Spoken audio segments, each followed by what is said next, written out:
بسم الله والحمد لله والصلاة والسلام على رسول الله. هحكي لكم النهاردة تجربتي العملية عن الأراضي الإيجار.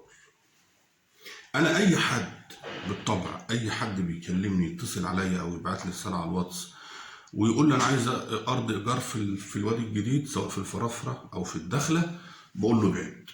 تجربة فاشلة. وعايز أنبه على نقطة مهمة جدا قبل ما نخش في التجارب بتاعتنا. حتة ان انت عايز تيجي تأجر ارض عشان تشوف الوضع هنا وتجرب بنفسك قبل ما تشتري، الكلام ده مش مظبوط نهائي. ليه؟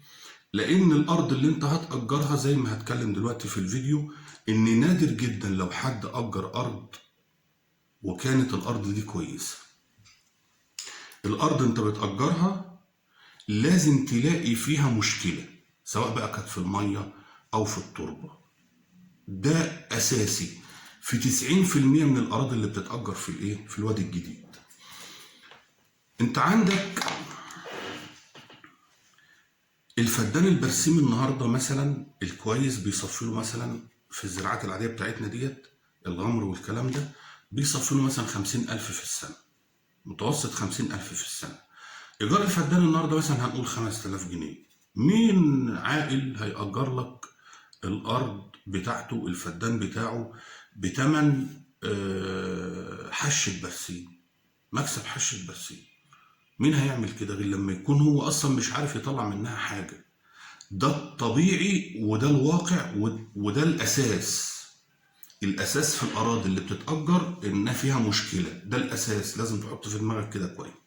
فحتة إنك تيجي تجرب في أراضي إيجار وبعد كده تشتري، دي تجربة فاشلة، كلام مش واقعي. تمام. أنا أول ما نزلت الفرافرة، أول سنة نزلت الفرافرة، أجرت 50 فدان. أجرت 50 فدان. سيبك من الزرعة اللي أنا زرعتها دلوقتي لأن ممكن يكون لها فيديو تاني. ال50 فدان اللي أنا أجرتهم بالطبع نزلت، أنا كنت نازل، كان معايا مكتب استشاري لدكتور في الزراعة، وليه فيديوهات على النت، وليه بقى مقالات وكلام من دوت، وليه أبحاث، وبعتني على المندوب بتاعه هنا في الفرافرة عشان خاطر يختار الأرض اللي أنا هزرعها.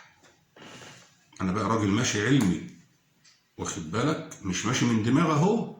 أنا جايب مكتب استشاري وهو اللي هيختار لي الأرض، وهو اللي هيديني البذرة، وهو اللي هيديني البرنامج اللي همشي عليه بالظبط. أقسم بالله العظيم زي ما حصل. نزل، أنا شفت أرض، واحد جاب لي أرض بدون ذكر تفاصيل عشان الناس ما تزعلش. واحد جاب لي أرض 50 فدان. طلعت على الراجل اللي بعتني عليه الاستشاري، اللي هو موجود بقى من الفرافرة، قاعد في الفرافرة بقاله 20 سنة.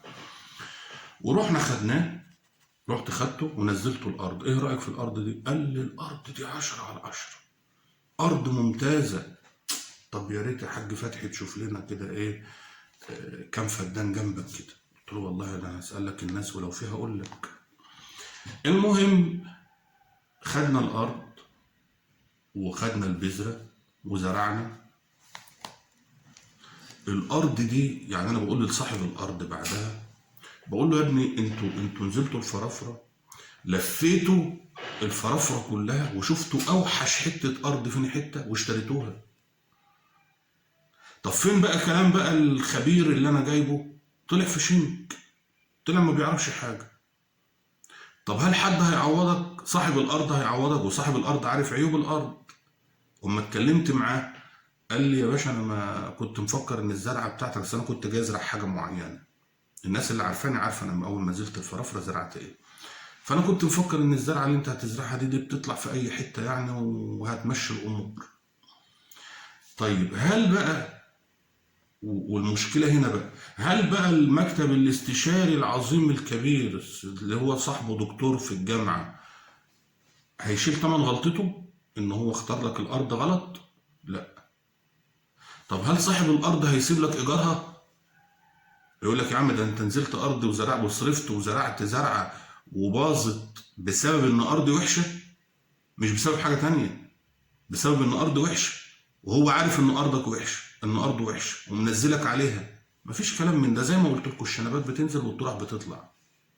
وقت الفلوس، وقت الحساب، بتلاقي الشنبات بتقوم نازله والطرح بتطلع، وانت اللي في الاخر بتلبس الليله. انت اللي في الاخر بتلبس الليله. فحته الايجار، انا اجرت مره واثنين وثلاثه واربعه وخمسه وسته. يا راجل يا راجل، ده من قله ضمير الناس. انا مره واحد نزل لي هنا، ودي كانت غلطه ربنا يغفرها لي. واحد نزل لي هنا كان عايز يزرع كتان. كتان كتان. نزلته على واحد ملتحي، والواحد الملتحي ده يعني ربنا يغفر له، مش كل الملتحين وحشين بالطبع، في ملتحين ناس محترمه جدا، وفي ملتحين زي الناس بقى كله. هو بس الفرق بينه وبين الناس العاديه ان هو مربي ده بس. الشيخ فلان، رحنا للشيخ فلان ده، الله وكيلك يا شيخ، الارض دي كويسه؟ احكي لي على وضع الارض. الارض دي وضعها واحد اتنين تلاته. قلت للراجل مناسبه ليك؟ قال لي مناسبه ليا تمام، ده الوضع كده كويس. طب يا عم نتوكل على الله. توكلنا على الله وكتبنا عقد الارض، والراجل نزل زرع.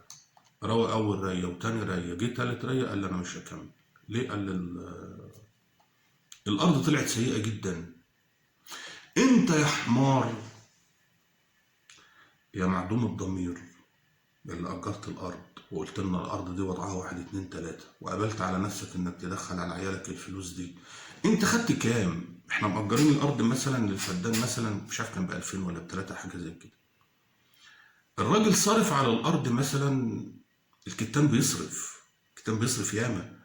الراجل صرف كتير جدا على الارض، كان مأجر واحد منه 10 فدادين ولا 20 فدان حاجه زي كده. الراجل صرف مبلغ كبير مقابل ان انت خدت كام؟ انت خدت كام؟ يعني عشان تكسب 1000 جنيه تخسر الراجل 10000 جنيه. شوفوا لدرجة ايه. فبص، حتة الإيجار أنا برفض. مفيش حد يتصل عليا ويقول لي عايز أجر أرض، لأن أنا برفض رفض تام ونهائي إن أنت تأجر أرض وتنزل الأرض وتزرعها في الوادي الجديد عامة، سواء في الفرافرة أو في الدخل. وزي ما قلت لكم برضو عشان ما نعممش الكلام قوي، في نسبة 10%، ما تزيدش عن 10%. 10% من الأراضي اللي بتتأجر دي اللي ممكن تقدر تاكل من وراها عيش. وما تعمليش نفسك بالله عليك، ما بحبش أنا الفزلكة الزيادة، الله يكرمكم. ما تقولش إن أنا هقع في 10% دول، مش هتقع فيهم. ليه؟ لأن أهل البلد هم اللي هيأجروهم، جيران الأرض هم اللي هيأجروهم، مش هيسيبوا واحد غريب يخش يأجرهم. يعني مفيش أرض هتبقى 10/10 جاري وأسيب وألاقي جاري بيأجرها ومش هأجرها منه، لا أنا هأجرها منه. والفرق بين الذكي والغبي ان الذكي بينتفع من تجارب الاخرين، الغبي هو اللي بيستنى لما يجرب بنفسه.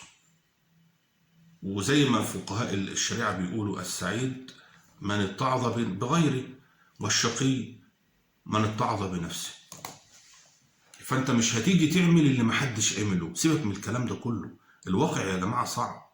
الواقع والله العظيم غير الفيديوهات اللي بتتقال لكم، الواقع غير الكلام اللي بيتقال لكم، الواقع غير المناظر اللي انت بتشوفها.